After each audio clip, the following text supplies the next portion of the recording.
The new maid had barely started working when she found the boss's children locked inside a freezer. The stepmother claimed it was just a joke, but something in the children's eyes said otherwise. The more the young woman investigated, the more she uncovered dark secrets hidden behind fake smiles. When she reveals the truth to the millionaire boss, he does something shocking. Mitchell adjusted her black uniform dress for the third time that evening, trying to calm the nervous flutter in her stomach.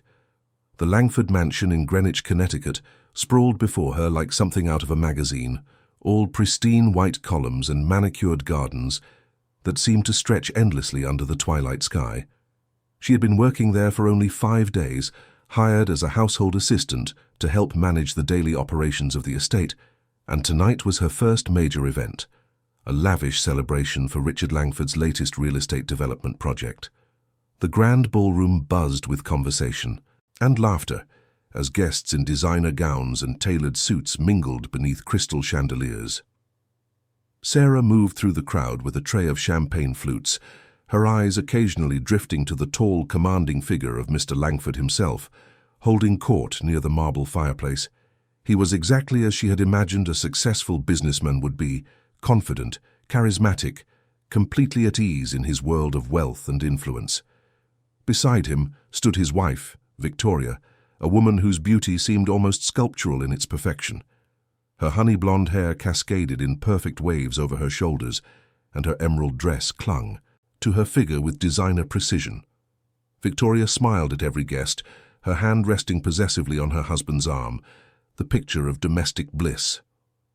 Sarah had barely interacted with Mrs. Langford during her first few days, receiving most of her instructions from the head housekeeper, Mrs. Chen. But something about the woman made Sarah inexplicably uncomfortable, though she couldn't quite put her finger on why. Perhaps it was the way Victoria's smile never quite reached her eyes, or how her voice carried a saccharine quality that felt rehearsed rather than genuine. The evening progressed smoothly until Sarah was sent to the industrial kitchen to retrieve more hors d'oeuvres.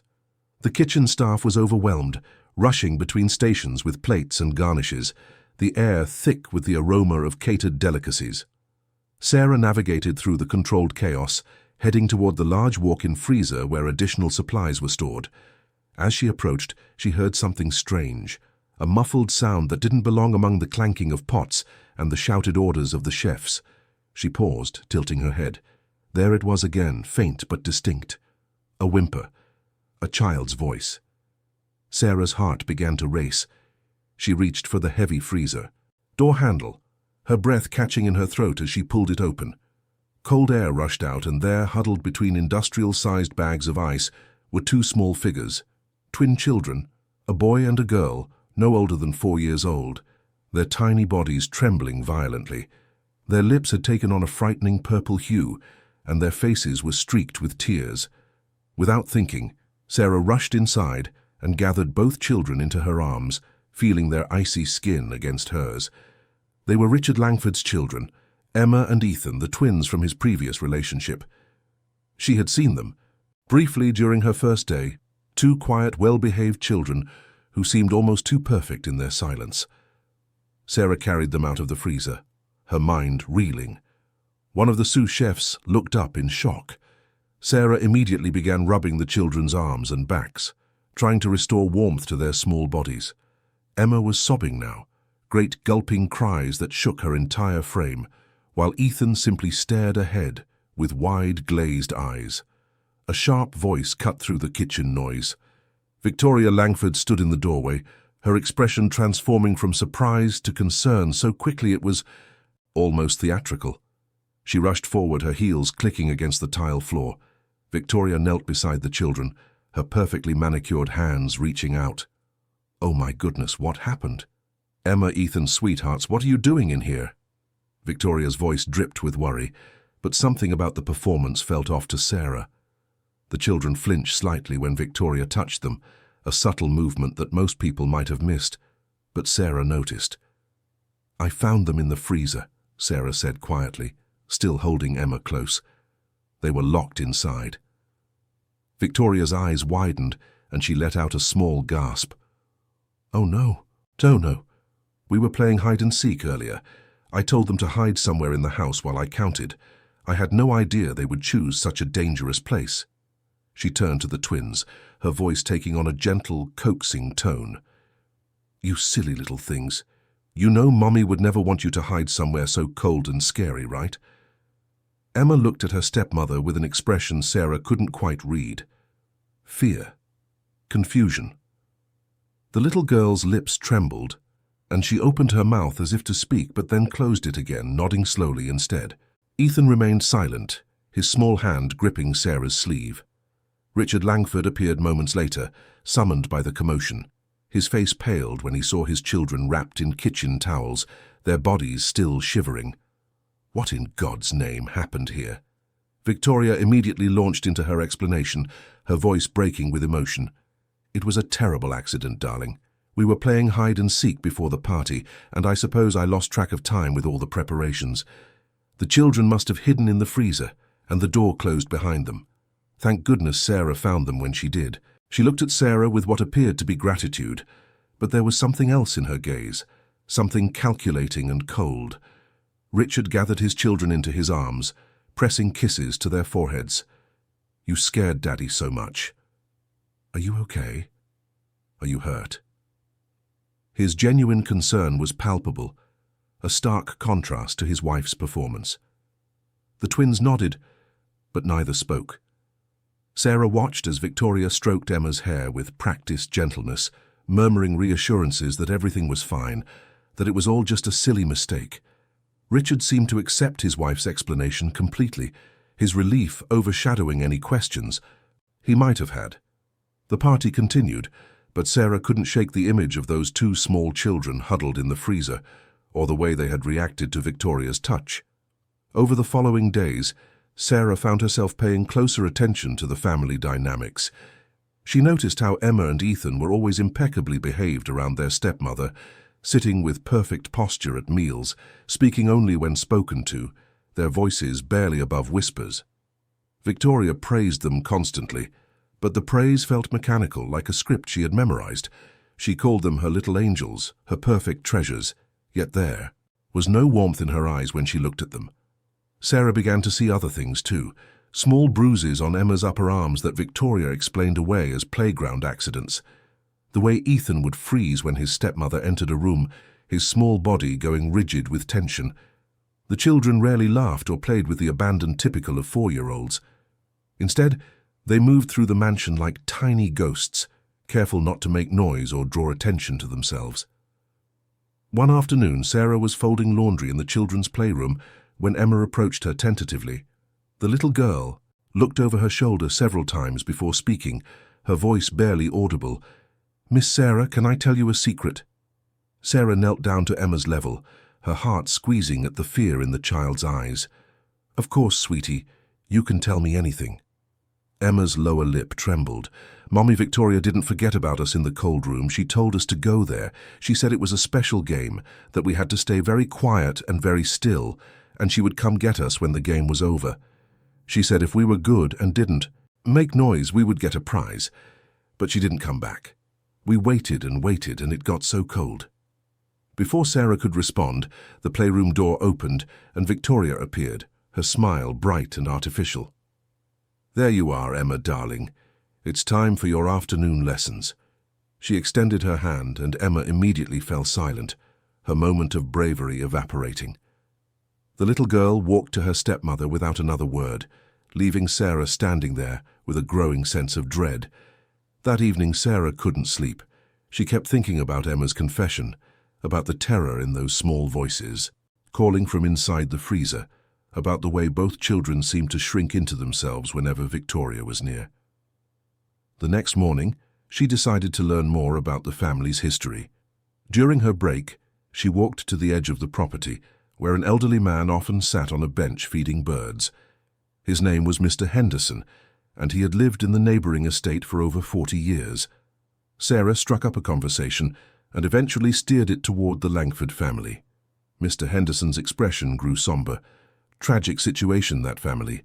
Richard's first wife, Jennifer, she was a lovely woman, had those twins and just seemed to spiral afterward. Depression, they said. She was seeing someone, a therapist or counselor, someone Victoria actually recommended. Jennifer got worse and worse, and then came that terrible accident. What kind of accident? Sarah asked, her pulse quickening. Car crash, drove right off the road late one night. Everyone said it was because she wasn't in her right mind. Mr. Henderson shook his head. What struck me as odd was how quickly Richard moved on. Not even 6 months after Jennifer passed, he married Victoria. And Victoria, she had been so involved in Jennifer's care, almost like she had positioned herself perfectly to step into that role. The whole neighborhood thought it was strange, but Richard seemed so grateful to Victoria for trying to help his wife, and then for stepping up to mother his children. Sarah felt ice forming in her veins. Did Victoria know the family before? Oh, yes. She was Jennifer's friend first, or so she claimed. Showed up right around the time Jennifer started having her troubles. Mr. Henderson looked at Sarah intently. You work there now, don't you? How are those children doing? Sarah hesitated, then chose her words carefully. They seem very quiet, very obedient. Mr. Henderson nodded slowly. There was a nanny before you, sweet young woman named Rebecca. She didn't last long. Left rather suddenly, I recall. No explanation given. That night, Sarah made a decision. She needed to find Rebecca. After some careful inquiries and a bit of online searching, Sarah tracked down a phone number. When Rebecca answered, there was a long pause after Sarah explained who she was and where she worked. You need to get those children out of there, Rebecca said, her voice tight with emotion. Victoria is dangerous. I tried to tell Mr. Langford, tried to show him what she was doing, but she's too good at covering her tracks. She hurts those children, not in ways that leave obvious marks, but she hurts them. The cold punishments, the isolation, the constant psychological manipulation. Emma and Ethan were just starting to trust me, to open up to me, and that's when Victoria got rid of me. She accused me of being inappropriate with the children, planted evidence, made it impossible for me to defend myself. Mr. Langford believed her completely. Sarah's hands were shaking. What kind of evidence? Personal items in the children's room, suggestions that I was obsessed with them, that I was trying to replace their real mother. Rebecca's voice cracked. I couldn't fight her. She's too powerful, too convincing. But those children, they're living in hell and no one can see it because she's so perfect at pretending. After hanging up, Sarah sat in her small room on the mansion's 3rd floor, her mind racing. She thought about Emma's bruises, about Ethan's silence, about the way both children trembled when their stepmother was near. She thought about the freezer, about that calculated cruelty disguised as a game, and she knew with absolute certainty that she couldn't ignore what was happening. Over the next few days, Sarah watched more carefully. She saw Victoria grip Emma's arm with excessive force when the child spilled juice at breakfast, her fingers digging into the soft flesh while her voice remained sweet and understanding. She witnessed Victoria whispering something to Ethan that made the little boy's face drain of color, though when Richard entered the room moments later, Victoria was all smiles and affection.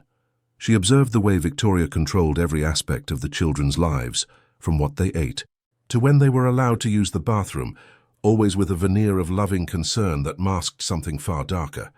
Sarah began documenting everything she could, taking note of dates and times, of bruises and frightened glances.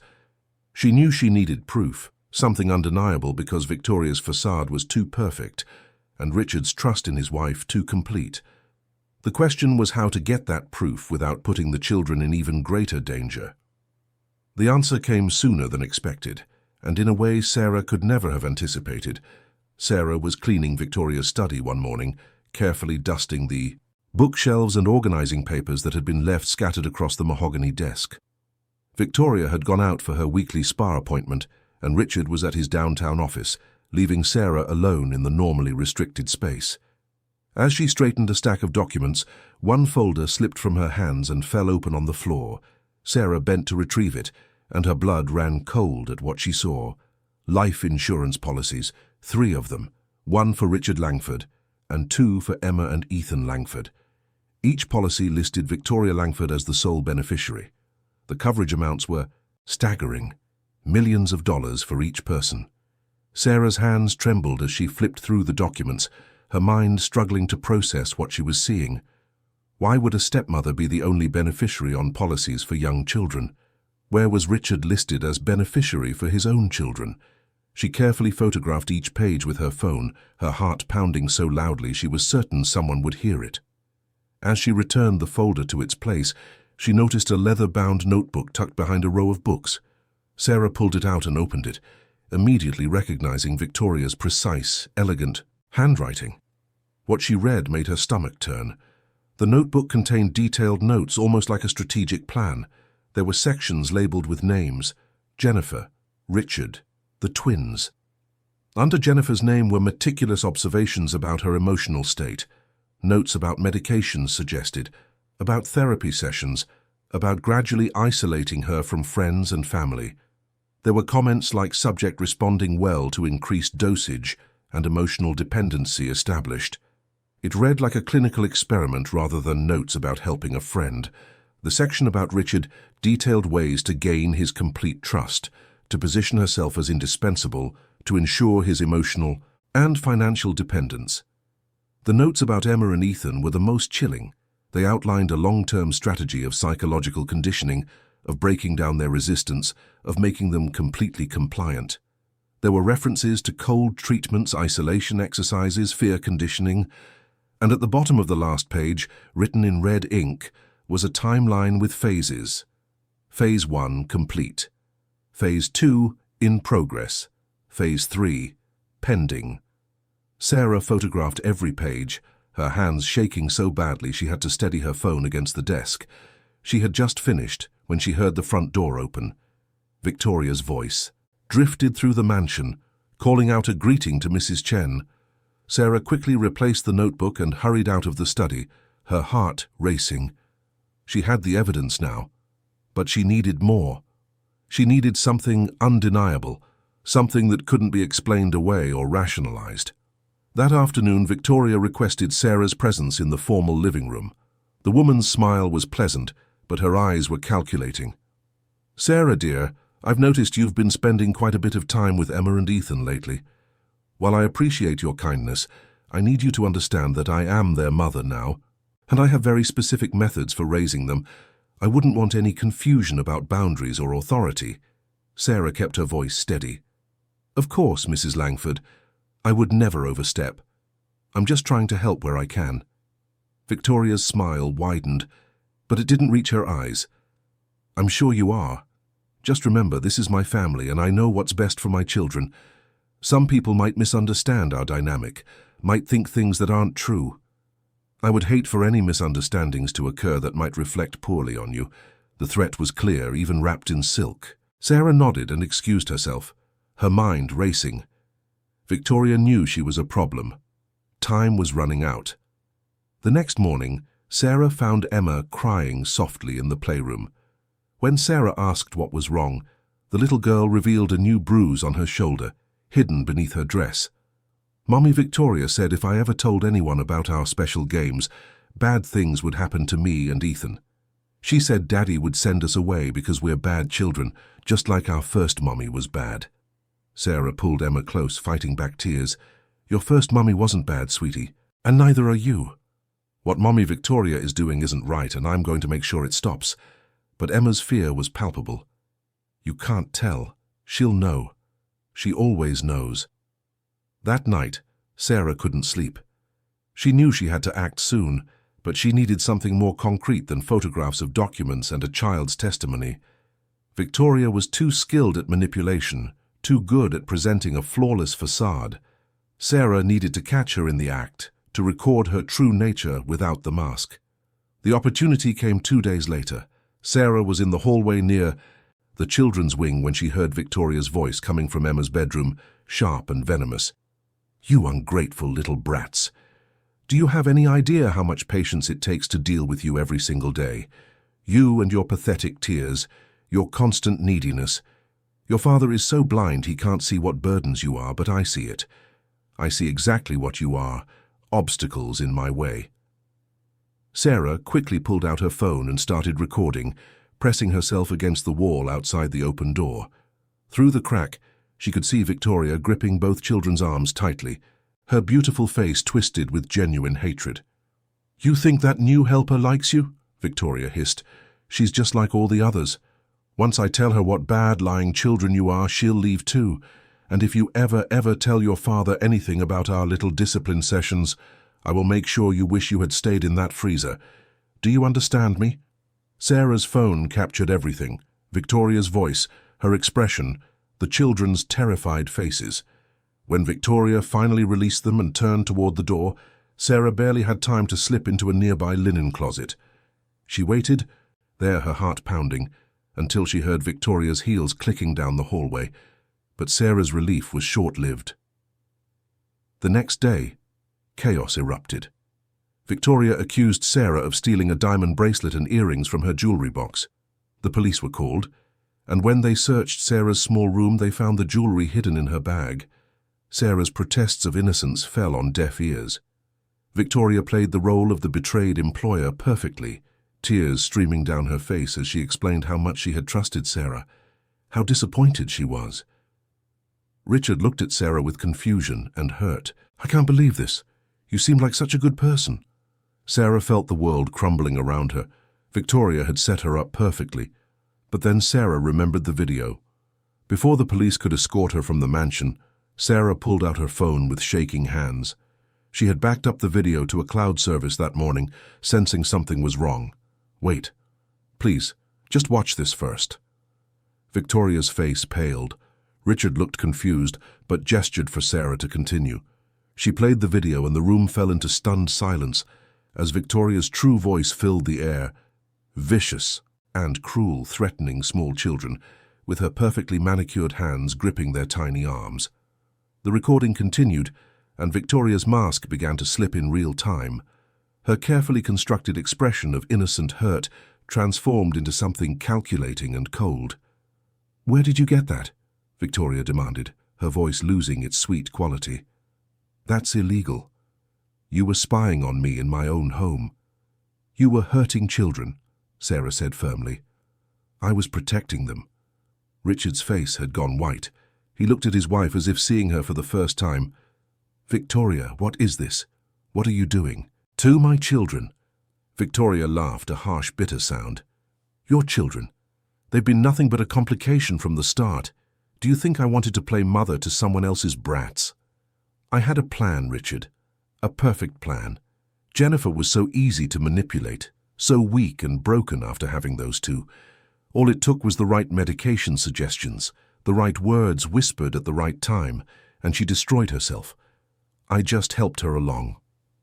Richard staggered backward. "You did what?" Victoria's composure shattered completely. She had been holding everything in for so long that now, faced with exposure, it all came pouring out. "I made sure Jennifer couldn't handle motherhood. I made sure she felt so worthless, so overwhelmed that she could barely function. And when she had that accident, I was right there to comfort you, to step into her place. Those insurance policies, they were my insurance. First Jennifer, then eventually the children, then you if necessary. This was never about love, Richard.